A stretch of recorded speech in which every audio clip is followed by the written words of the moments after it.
wala tayong magawa. Kaya, pupunta tayo dito. Miss ko lang dito. Nakikita niyo yung bahay na yan. Yan. Yan kami ng mga bata kami. Minsan alam mo yun, yung nakakamiss bumalik sa pagkabata mo, yung inner child mo ba? Ito, sobrang init na kasi oh. Alam mo yung dati? Yung mga bata kami, sila ate ko, sila kuya ko, pagandahan kami ng bahay. Palakihan kami ng bahay. Yang brown na yan, lahat yan, puro green yan. Tapos hindi mo makikita ang ganyan kadumit kasi nililinis namin yan. Para ba ang asyenda namin yan? Banda dyan sa gitna yung bahay namin noon. Parang kubo talaga. Tapos dyan sa may bandang akasya dyan, yan talaga yung pinakabahay namin noon. Nasira nga lang noon nung bumagyo na malakas. Wala, gusto ko lang ikwento. Gusto ko lang malaman niyo yung inner child guy.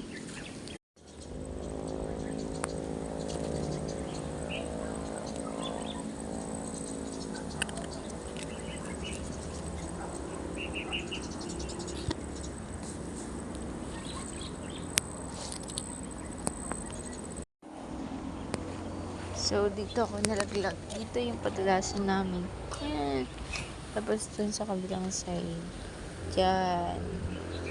Yan. Tapos dyan. Malinis yan dati. Kami naman kami mga bata. Tapos yun din. Ginawa din namin padalasan yan. Tapos yan naman yung pinag.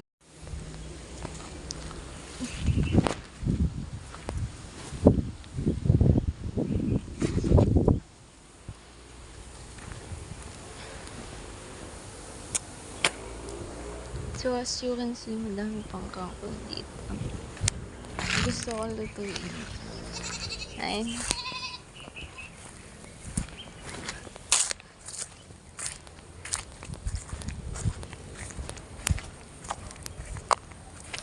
First time ko lang ulit bumaba dito after 3 years.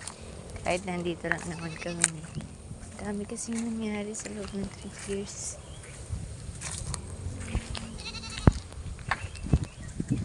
So, minsan, hindi mo inaasahan, diba? So, ito mga kangkong nakalbat na. Yan. Dati ito, puro papa ito. Ngayon, naging damo naman na. Tapos yun sa kabila, ito yun. So, yan nga. Mas magaling kayong gumawa ng bahay ng bata ka. Kinig para.